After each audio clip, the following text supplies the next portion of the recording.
अरविन्दं गुरुर्ब्रह्मा गुरुर्विष्णु गुरुर्देवो महेश्वर गुरु साक्षात् परम ब्रह्म तस्मै श्री गुरुवे नमः। गरीबदास घट उच्चरे वाणी निर्मल जो नरिया बाचे सुने तिनके कटे विकार। या वाणी सुनी ज्ञान वे या ही के या सुने भजन भक्ति बढ़े या सुनी माया क्या।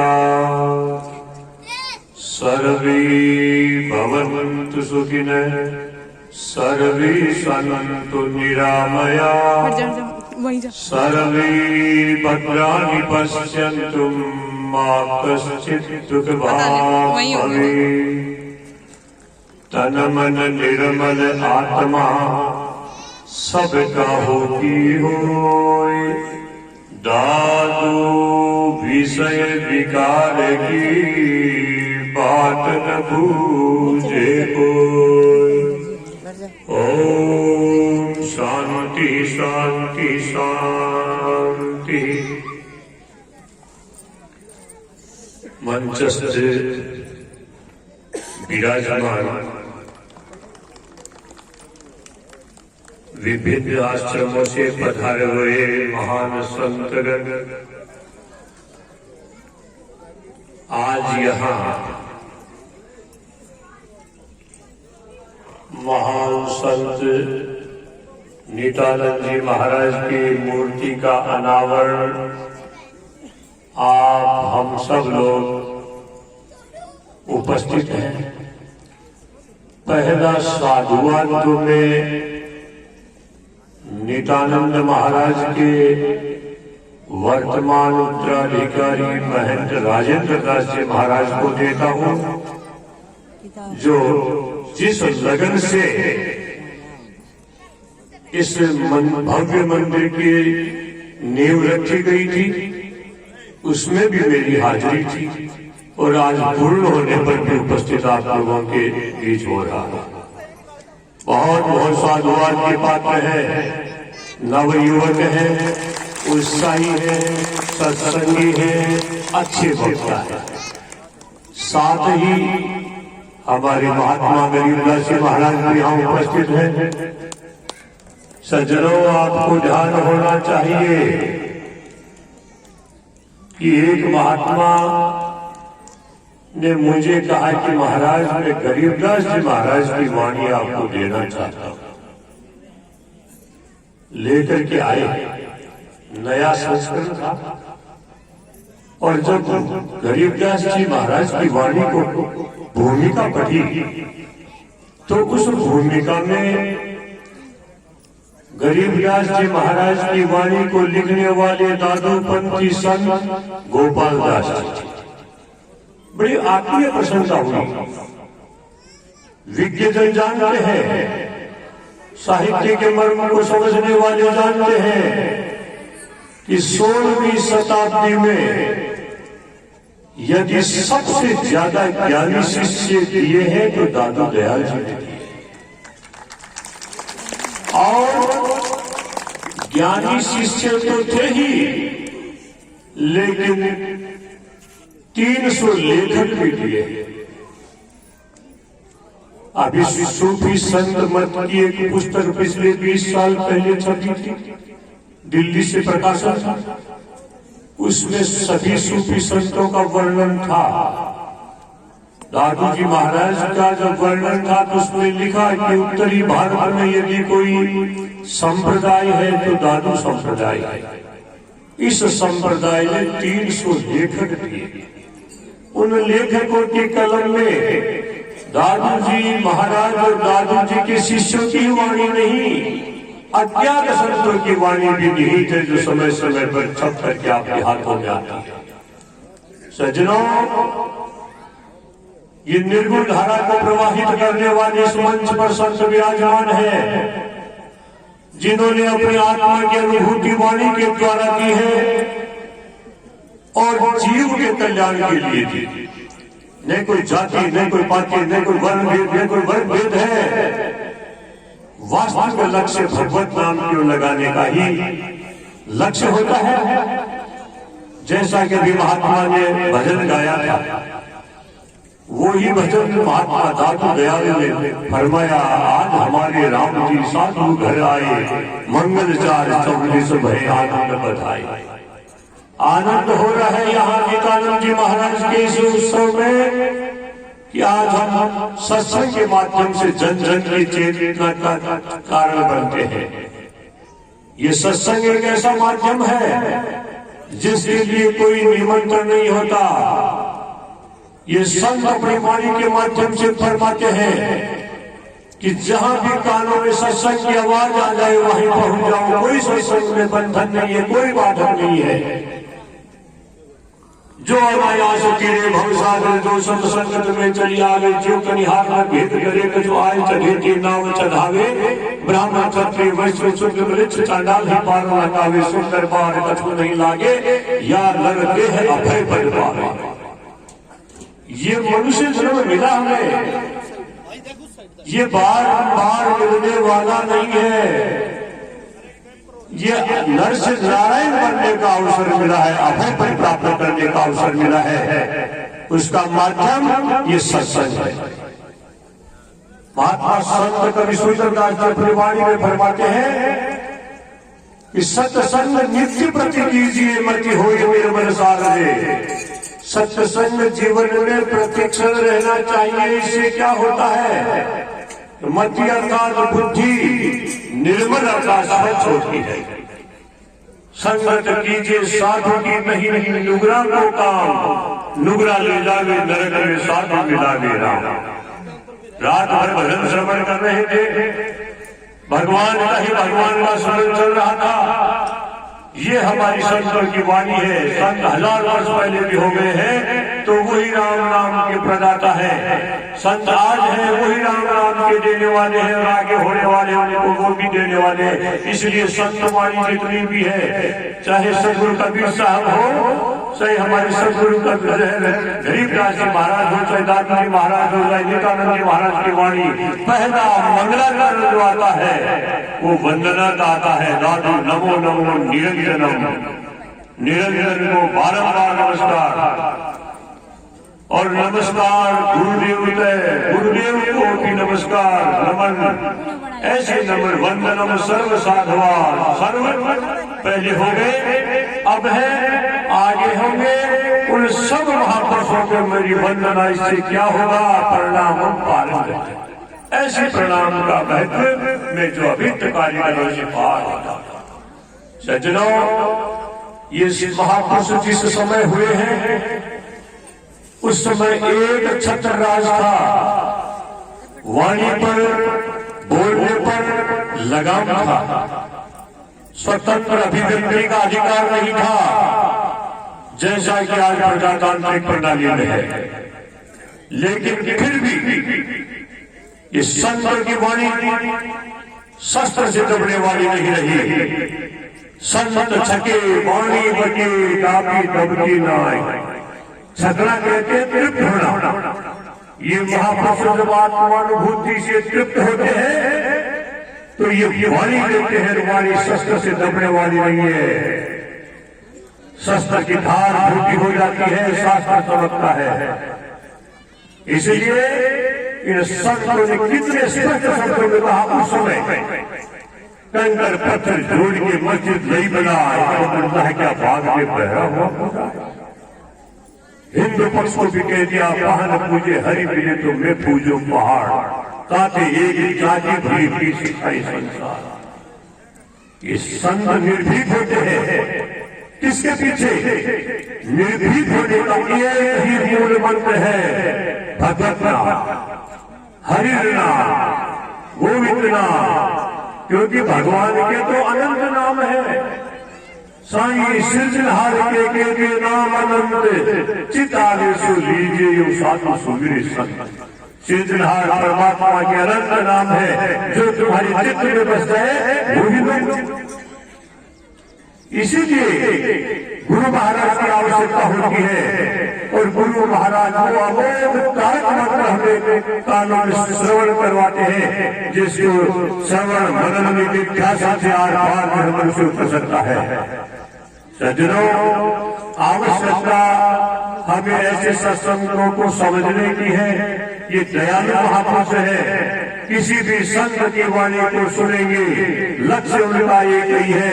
जैसा कि महात्मा रजब, ये मुस्लिम पठान शिष्य है लालदयाल के, ये अपनी वाणी में फरमाते नारायण और नगर के रंजब राह अनेक, भावे की डर जाइए जाना है सब एक। नारायण परमात्मा के और नगर के चारों ओर रास्ते हैं, पहुंचे का घर एक है। जब शिष्य ये कह रहे तो दादा महाराज कहते जो पहुंचे थे कह गए, उनकी एक ही बात, सभी सयाने एक मत, उनकी एक ही जात। क्या जात पाती है? ये प्रभु की ओर लगाने वाले महापुरुषों की एक श्रृंखला है। इसलिए हमें गुरु की आवश्यकता होती है। गुरु के प्रसाद बुद्धि उत्तम दशा को रहे, गुरु के प्रसाद भव दुख विसराइए। संसार में दुखों की जननी है, इन दुखों की जननी से मुक्त होना है तो हमें गुरु महाराज ने जो राम नाम का प्रसाद दिया है, भगवत नाम का प्रसाद दिया है, उसको अंतःकरण में श्वासोश्वास रख करके और पार उतरना है। बार बार कहो तो ही सावधान क्यों न होए, ममता की कोट सीधी काहे को धरत है। मेरो धन मेरो धाम मेरो सुख मेरो गांव मेरो पशु मेरो ग्राम फूलो ही तीरथ है। तू तो भयो भावनो निकाय गई बुद्धि तेरी, ऐसे अंग रूप में तू काहे को परत है। सुंदर कहत तो ही नेक हो न आवे लाज, काज को बिगाड़ के आकाश को करत है। अरे जो हमारा वास्तविक मनुष्य जन्म प्राप्त करके लक्ष्य होना चाहिए, उस लक्ष्य को भूल करके हम व्यर्थ के कार्य करें। ये मेरा धन, ये मेरे महल, ये मेरी कुएं बावड़ी, अरे ये मेरा छाड़ गवारा, सिर पर तेरे सिर सिन्हारा, अपने जीव विचार बनाई क्या ले गई ना वंश तुम्हारा।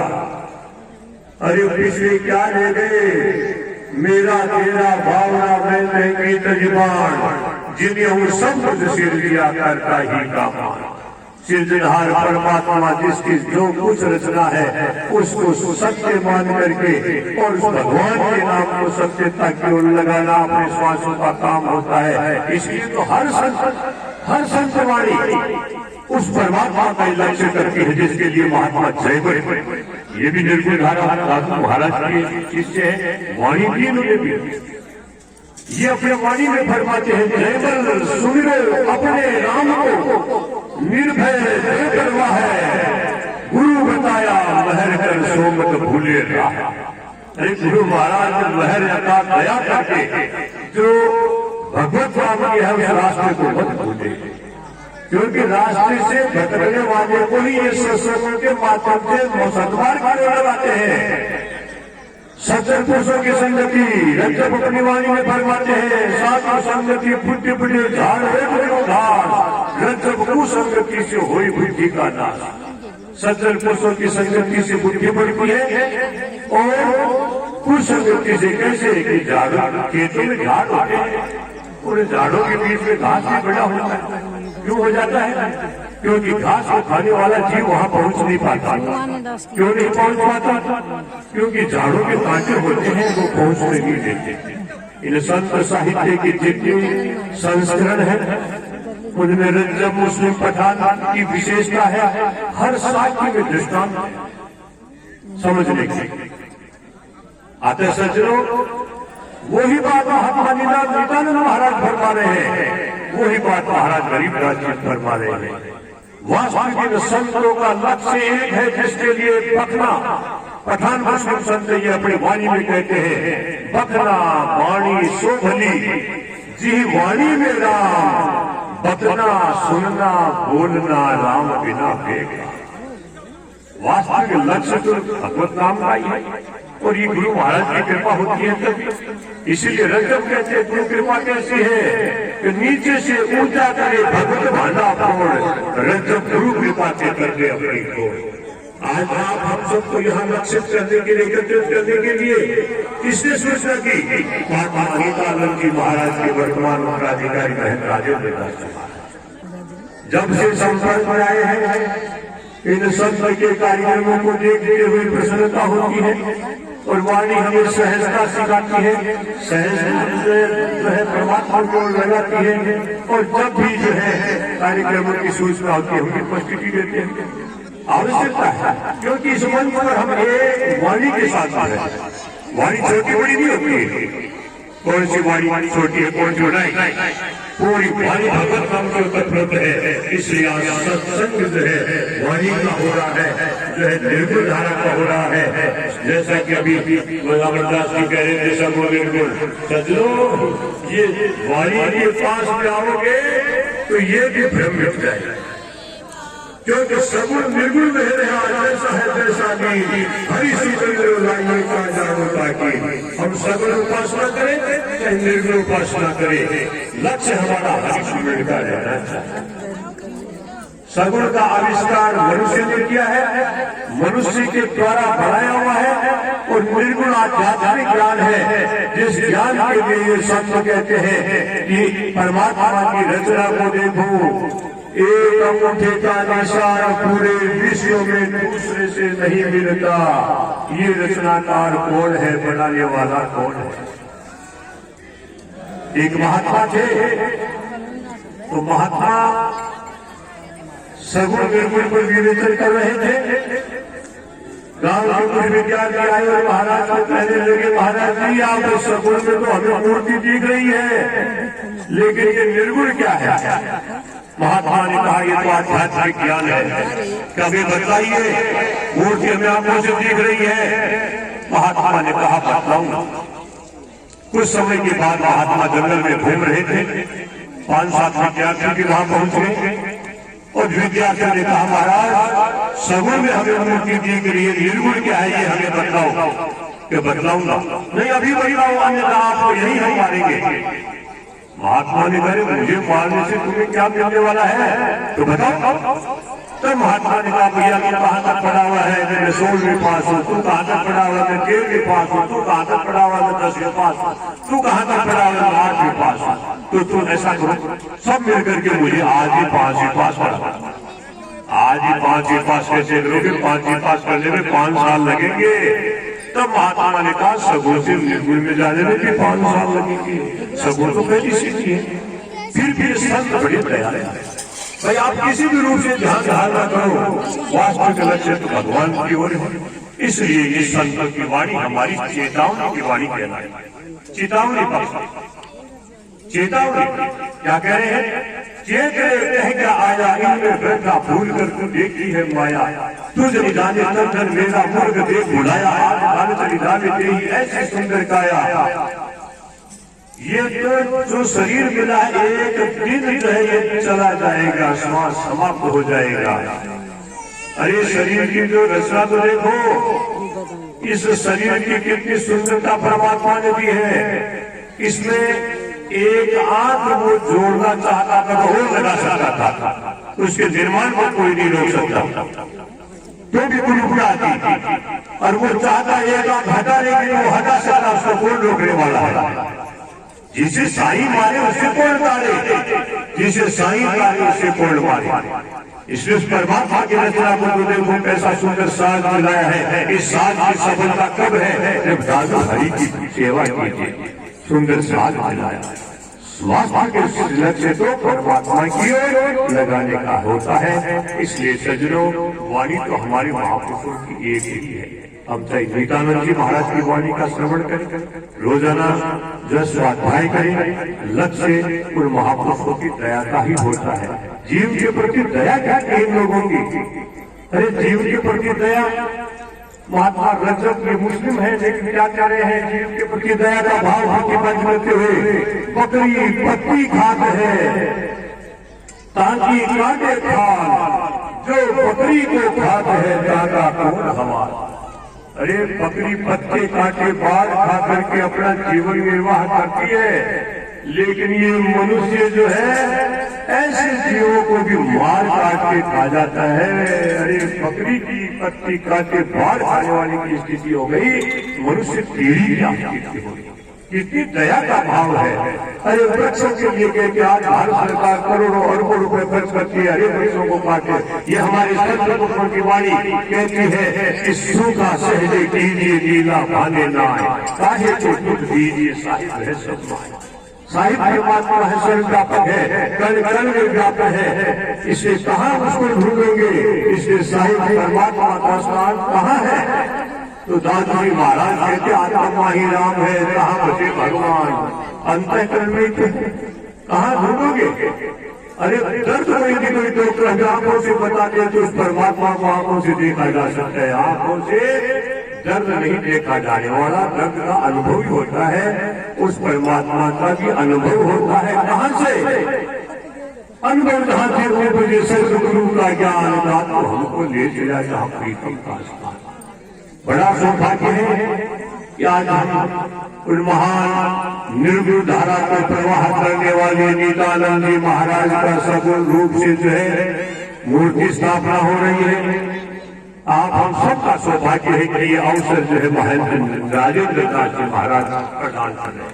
ये सौभाग्य ये नहीं होता है सज्जनों, जिस महापुरुष ने जिस महान संत के लिए अपनी आजीविका की जमीन भी न्यौछावर की है, देना ऐसे नहीं है, धोखाधड़ी सहज है, देना सहज नहीं। लेकिन भगवान की कृपा होती है तो ऐसे महापुरुषों के चरणों में अर्पित होती है। क्योंकि महात्मा रजब अपनी वाणी में कहते हैं कि माया रूपी बेलड़ी संचित फल होते, मुआ पाछे जीव को सर्व करेगा।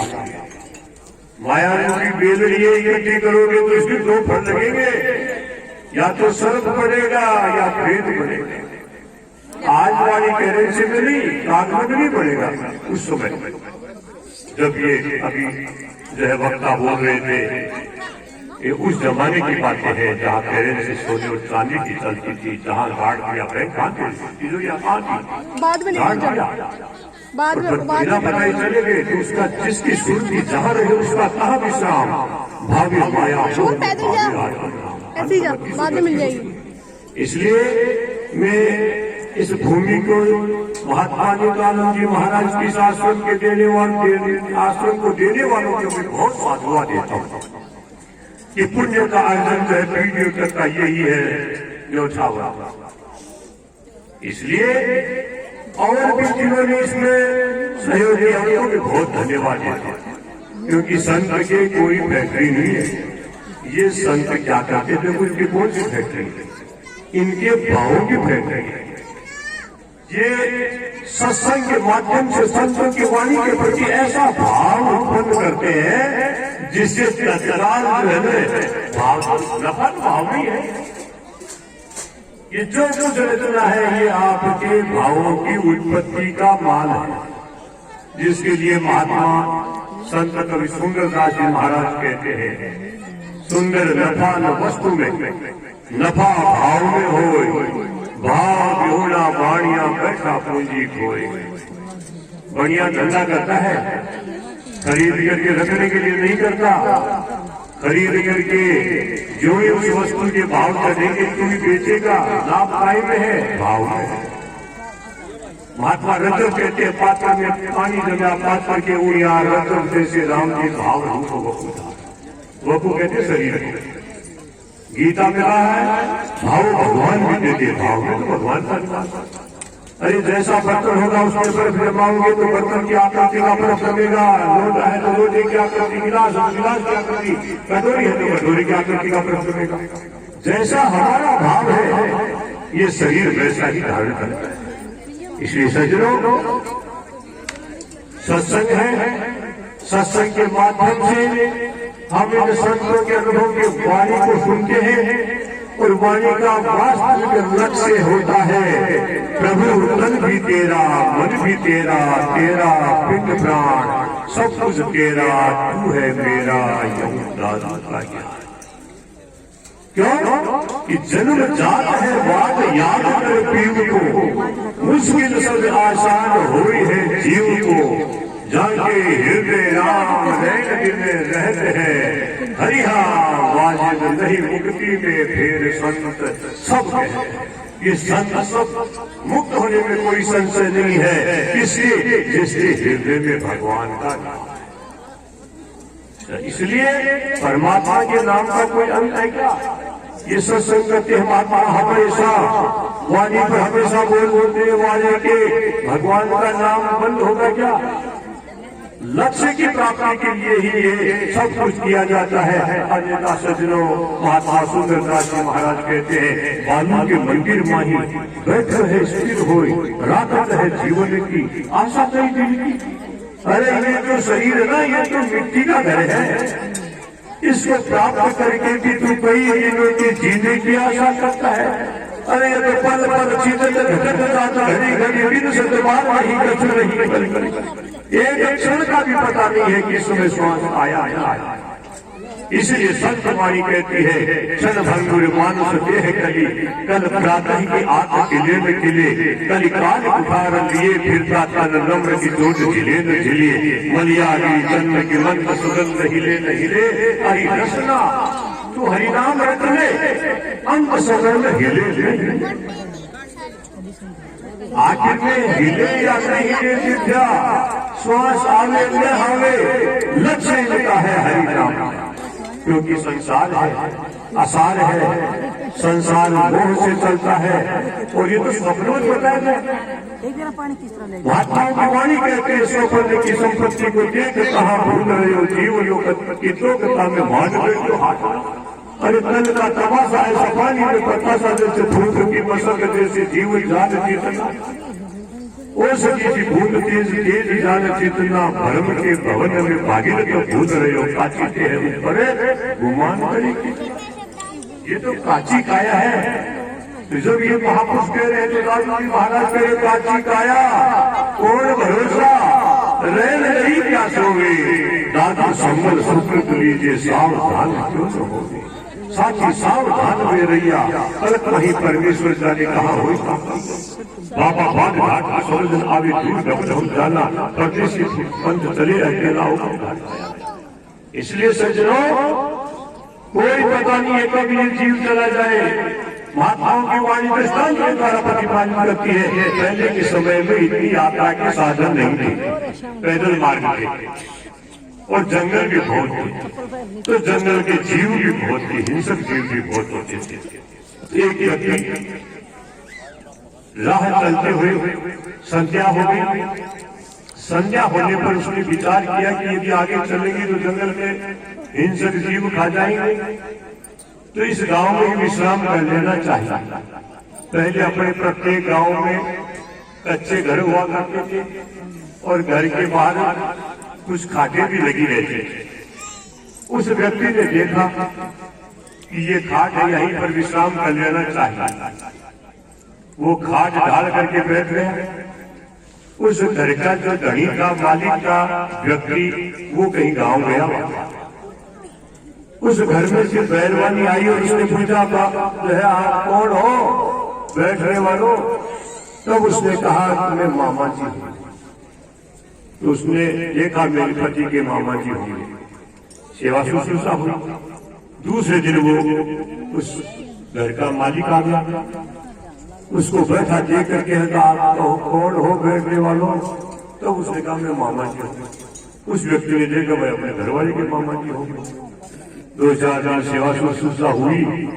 अंदर दोनों पति पत्नी बैठे थे, बाहर वो व्यक्ति बैठा था। पत्नी ने पति से कहा कि बाहर जो मामा जी बैठे वो आपके हैं क्या? कि मेरे तो नहीं है। तेरे होंगे कि मेरे भी नहीं है।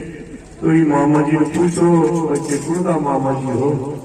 ये बात सुनकर के वो चल दिया। तो पीछे से आवाज आई, पीछे से आवाज आई, ये मामा जी जावा हो, उनका मामा जी हो और तो बताओ।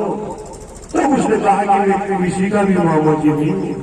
इसी प्रकार से जीव जब जाता है तो किसी का मामा जी नहीं है, रुकने वाला नहीं रुक जाएगा। ये जीवन की सफलता के लिए ही ये संतों ने अनुभव के वचन दिए हैं। आप दया तो देखो, उनकी कृपा तो देखो। फिर भी इन महात्माओं सबको कबीर साहब ने पूछा, मरण से पहले, देह त्याग से पहले पूछा, महाराज अब तक आपके शरीर का क्या करें? तब कबीर साहब ने परोपकार की कितनी अच्छी बात कही, मरना भला विदेश का जहां अपनों कोई, माटी भटी दिलावरा सहज महोत्सव होय, मरना दूर का था जहां अपना कोई न हो। अपना होगा तो जला देगा, काट देगा, अपना नहीं होगा तो कम से कम जीव जंतु पेड़ तो भर लेंगे। वही बात जब दादू जी महाराज से हिंदू और मुस्लिम शिष्य रजत दसों ने पूछा, महाराज आपके शरीर का क्या करें? तो उन्होंने कहा कि हरि हरि राम जीवना परोपकार समाय, दादू मरना कहाँ बना कहाँ पशु पक्षी खाए, हरि का भजन कर लो जीवन सफल हो जाए, नहीं हुआ परोपकार कर लो वो भी नहीं हुआ तो मरना वही अच्छा जहाँ पेट भर जाए, जीव जंतु पेट भर। महात्मा नित्यानंद जी महाराज की वाणी क्या फरमाती है, जो प्राणी मर जाए उसे न जलाइए, हाथों हाथ उठाए जंगल में डालिए, सब पक्षी मिल चीरे चाम को, हरिहा भर जाए उनका पेट दुआ दे राम को।